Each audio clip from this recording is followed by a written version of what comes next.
McCarthy to talk about some of the issues facing the industry, particularly under the Clean Power Plan, and so it was a great opportunity for her to hear from them, and I thought it was a great discussion, and you may want to add to that a little bit. Well, let me just add that it was a great discussion. It's great to be here at, oh my Lord, I can't remember the name. Middleton, thank you. Yes. Well, where we are, Building Supply, for all the work that they've done, and I think the Senator brought me here to highlight and did a great job of it, of the value of forestry and sustainable forestry, and how that plays and has to play a continually big role in keeping jobs in this region and the economy growing, but more importantly, even about how that will pose an opportunity for us over the years to make a switch to a lower carbon fuel supply. And the Clean Power Plan is really not a burden for biomass, it's an opportunity.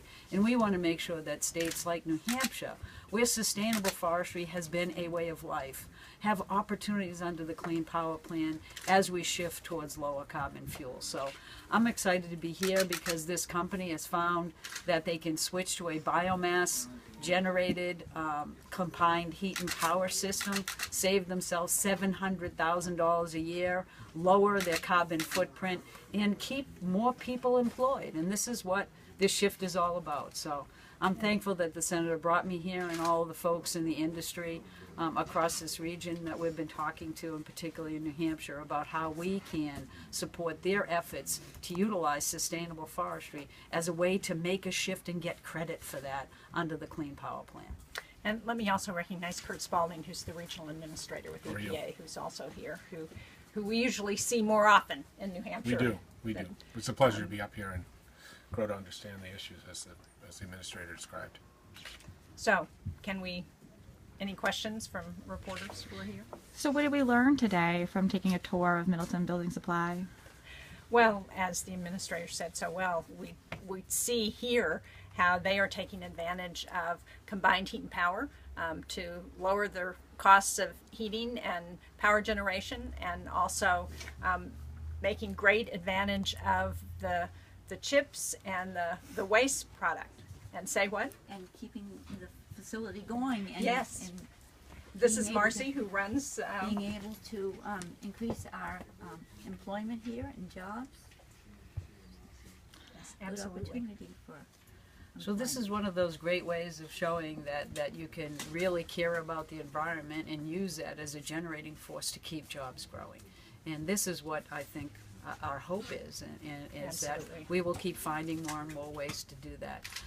But in case people don't know what combined heat and power is, it's basically an opportunity to use what used to be a waste or a low-grade, low-value product. And instead of just throwing it away or reselling it at that low price, you use it to generate electricity and steam, so that you're using it at this facility, lowering your need to buy electricity from other sources, and that's what's saving them big money and helping them continue to grow the jobs that they have and provide to folks in New Hampshire. So it's a great success story, and one that others can duplicate if they're paying attention. And New Hampshire is the second most heavily forested state in the country. The timber industry is very important to our economy, and we want to make sure that those opportunities continue in the future.